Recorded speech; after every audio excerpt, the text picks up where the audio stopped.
ఆదూరి సాయి జరికి స్వాగతం. ప్రియమైన పిల్లలు, నిజానికి సింహము చిట్టెలుక అనేది చాలా పాత కథ. మీ అమ్మమ్మలు వాళ్ళ పిల్లలకు చెప్పి ఉంటారు. అయితే మీకు నేను చెప్పాలని ఈ కథ బొమ్మలతో మీ ముందుకు తెస్తున్నాను. శ్రద్ధగా వినండి. మరి అనగా ఒక పెద్ద అడవి. ఆ అడవిలో చాలా జంతువులు ఉంటాయి. అక్కడ చిట్టెలుక నుండి సింహము వరకు అనేక క్రూర జంతువులు, సాధు జంతువులు స్నేహంగా జీవిస్తున్నాయి. ఒక రోజున ఒక చిట్టెలుక తన పిల్లతోటి చెప్పింది కదా, చూడు, ఇల్లు వదిలి ఎక్కడికి వెళ్ళకు, నేను ఆహారం తెస్తాను, బయట ఉండే జంతువులు నీకు తెలియవు, జాగ్రత్త, వెళ్ళకు అని గట్టిగా చెప్పి వెళ్ళింది. అమ్మలు చెప్పే మాటలు పిల్లలు వింటారా? కొద్దిసేపు అయ్యాక ఈ బుజ్జి చిట్టెలుకకు బయట ఎవరెవరు ఉంటారో చూడనే లేదు. అమ్మ వద్దంటున్నది, అయినా సరే బయటికెళ్ళి చూస్తాను అనుకొని కలుగు వదిలి బయటికి వచ్చింది. అక్కడి వాతావరణం దానికి ఎంతో నచ్చింది.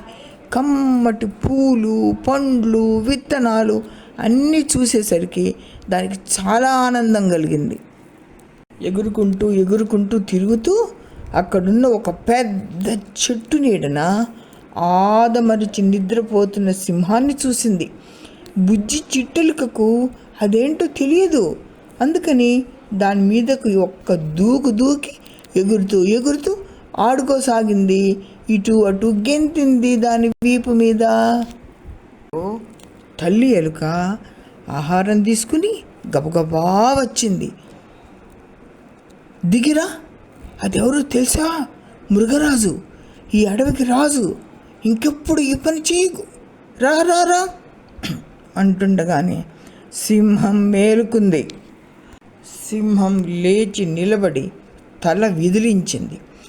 దాని చుట్టూ చూసి, అంత పెద్ద జుట్టే అని భయంగా తల్లి చాటును దాంకుంది బుజ్జి చిట్టెలుక. సింహం పెద్దగా గర్జించింది.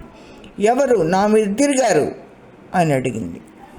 తల్లి చిట్టెలుక భయంగా, మహారాజా, నా చిన్న బిడ్డ ఇప్పుడే బయటికి వచ్చి నడుస్తున్నది, తెలియక మీ మీద ఎక్కి ఉండవచ్చు, మన్నించండి మహారాజా, మన్నించండి అంది ఎంతో వినయంగా.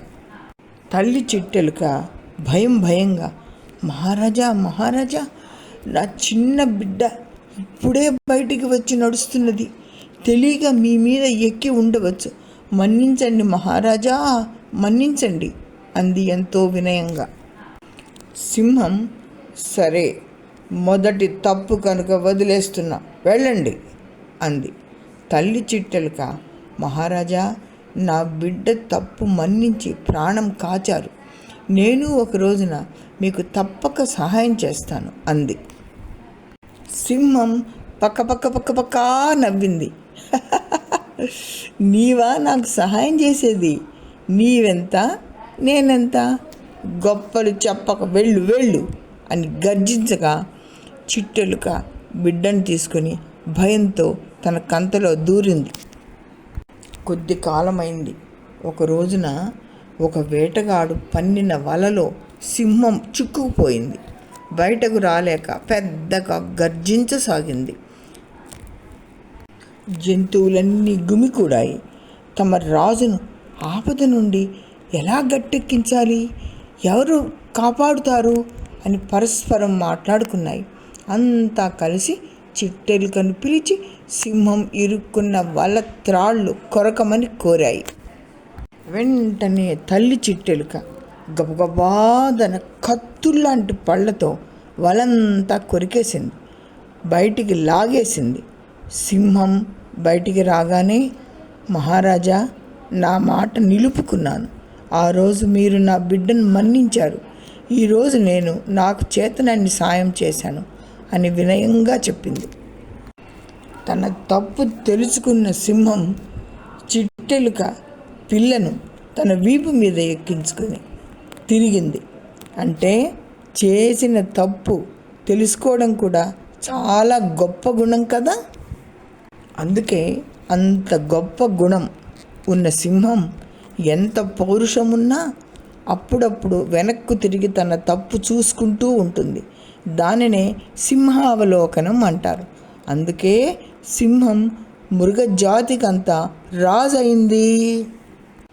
ఎంత పెద్దవాళ్ళకైనా ఎప్పుడో ఒకప్పుడు చిన్నవాళ్ళ సహాయం కావాల్సి వస్తుంది. అందుకే అందరితోటి ప్రేమంగా వినయంగా ఉండటానికి ప్రయత్నించాలి. మీ స్నేహితులందరికీ చెప్తారుగా,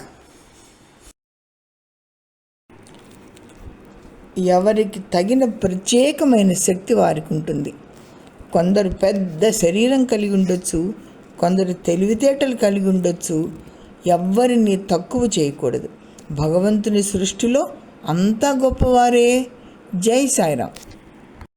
భగవాన్ శ్రీ సత్యసాయిబాబా వారి పాద పద్మములకు భక్తితో అంకితం.